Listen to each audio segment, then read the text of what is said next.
people, my name is Crystal and welcome to my YouTube channel. Welcome old subscribers, welcome new. If you like my videos, please press the like button and please do subscribe. I am soaking wet. Another dingy wet day. When is this rain going to let up? When is it going to let up? Max is wet, I'm wet. The good old sturdy British umbrella is wet. My boots are wet. Right, let's go through today, shall we? Well, this afternoon. Right, here I am in my flat, back from a walk with Max. At the usual time, around 2 o'clock in the afternoon, I usually take Max for a walk. Some days when I'm around my mum's, I don't. Some days I don't feel well during the day and I don't take Max out for a walk in the afternoon. But today we went out for a walk and it's a bit nippy and it's raining and it's dark. And in this kind of weather I get headaches, a cluster of headaches. So I've covered my head with a hat and I threw a W.H. Smith plastic bag full of rubbish into the communal bin, and then I went out of my flat and I did my usual afternoon walk with the lovely dog. So as you can imagine, you know, some kids are back to school, some aren't, so it's fairly quiet. Walked past Common Creek Wharf, across the path to Rochester Riverside, looking at the river and the scenery, and then I walked past the Co-op, Costa Coffee, onto the field, and for a while there was just me walking Max, and I let him off the lead and he had a run and he loved it, didn't you, little man? He loved it. What dog doesn't love rolling around in the mud on a wet January afternoon?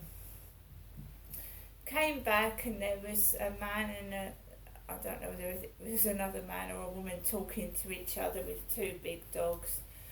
I walked by myself around builders sitting outside Costa Coffee in the rain. Sat there with the rain coming down on the table outside Costa Coffee. Walked past the Co-op and my hands began to feel tingly and cold. And I walked into my flat, but before I left the flat completely, I looked in my mailbox. This is from the Philippines. My son asked me for my address in November to send me a card from him and his girlfriend in the Philippines, and it has taken just over 2 months to come from just under 2 months to come from the Philippines. Hi Mum, hope you are well. My trip here in the Philippines has been amazing, to say the very least. I know you can't be with us to enjoy the view, but this is a little something to share. Take care. And this is the endless white sands in the Philippines. I don't know how it's spelt. Boracay, Boracay. Alexa, where is Boracay in the Philippines? According to Wikipedia, Boracay is a small island in the Philippines, 7 kilometers long and 1 kilometer wide, located approximately 315 kilometers south of Manila and 2 kilometers off the northwest tip of Panay Island in the western Visayas region of the Philippines. So it's Boracay. My son sent me a postcard from the endless white sands in Boracay, the Philippines, and it's dated the 13th of November 2022, and it's just got to me today. Alexa, what's the day today? Today is Tuesday the 3rd of January. My son's not put my name on the postcard. He's just put the address and he hasn't put my name. The photo is by Kevin Hamdorf. Kevin Hamdorf at photographer.net. Distributed by Phil, German magazine, Manila. So, nice shell stamps. Look at those. I love stamps. They can be pretty. There's some shell stamps on there. Really nice. Stamped November the 15th, 22. And it's just got here today. So I shall keep that. That's nice. Nice postcard from the Philippines. I've never been there myself. I haven't got a passport. I've attempted to try and sort it out, but I'm getting nowhere. I wrote to the NatWest Bank asking for my deed poll, but they messed me about and I've never got it back, so I can't get a passport unless I change my name again, and it's just so much hassle. So my mum rang this morning. She rang again at 11, and I've actually been left for 4 hours in peace and quiet without another phone call. So I was allowed to have a nice peaceful walk around the field in the rain. So let me take my beanie hat off and my hair can escape. And take my coat off and trying to remain in a cool, calm, collected manner is very difficult in my situation. If you were in my shoes, you would realise what it feels like to be me.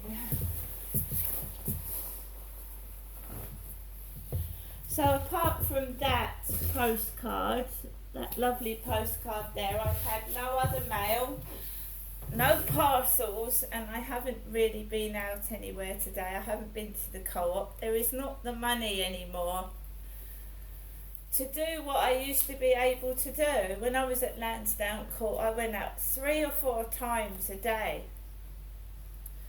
Even if it was just to nip out to the library, go and get something in the shop.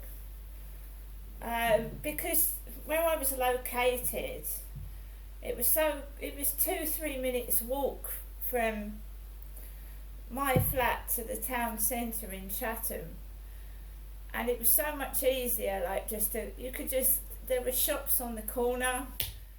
There was the pound shop was 3 minutes away, just down the road, and the main shops. And this place gets so dark and dismal and dreary because the flats are so close together. It darkens, it's all dark all the time, and I keep thinking it's night time, and this type of weather makes me feel sluggish, and I don't want to do anything. Sometimes I can't because of my illness, but Wellington's off. I'm going to try and relax now. That headache has left me feeling a bit out of it, so I want to recover from that before I take journeys on foot. And no doubt I will have to collect my repeat prescription from Boots in a couple of weeks' time, and I'm sure a trip to Chatham on the train is on the cards in the near future, but for the moment I'm just,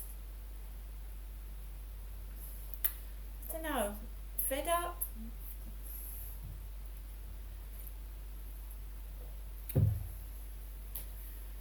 The world revolves around cash, money, and if you haven't got any, you can't really do very much.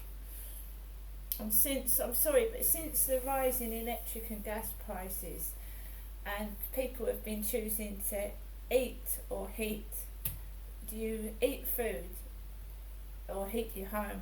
And it shouldn't be like that.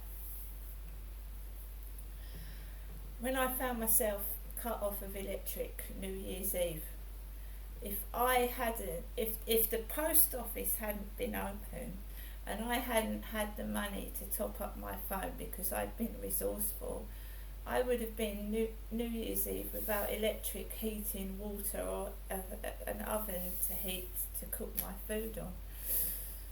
So I now know how important it is when someone like gives you some money not to go out and rashly spend it.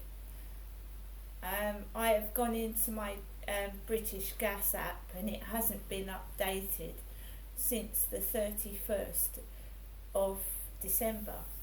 It hasn't been updated. So it hasn't been updated since New Year's Eve. So I can't have access to I can't have access to how much electric has gone because British Gas hasn't updated the app. It says I've got £1 something credit at 12 a.m. on New Year's Eve, December the 31st. It hasn't updated. So I don't even know what my electric is on at the moment. It's wicked. I'm going to go off and relax and chill out and